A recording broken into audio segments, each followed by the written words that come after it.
Magandang hapon! Kumusta po? Narito po ulit ang update natin para sa lagay ng ating panahon.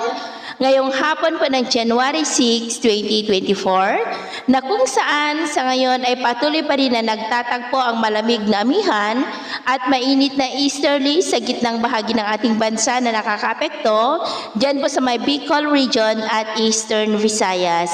Ngayong buwan po ng Enero ay posible ang isang banta ng bagyo na mabuo sa loob ng ating area of responsibility, pero sa ating long range forecast ay wala pa naman pong bagyo na namamataan na tatawid dito sa ating bansa hanggang po sa susunod na 2 linggo. At sa lagay ng ating panahon ngayong hapon ay maayos pa rin ang panahon sa malaking bahagi ng ating bansa, pero may tsansa pa rin ng maulap na kalangitan with isolated rain sa ilang bahagi ng Cagayan, Bicol region, Palawan, Panay Island, Northern Samar at dyan po sa malaking bahagi ng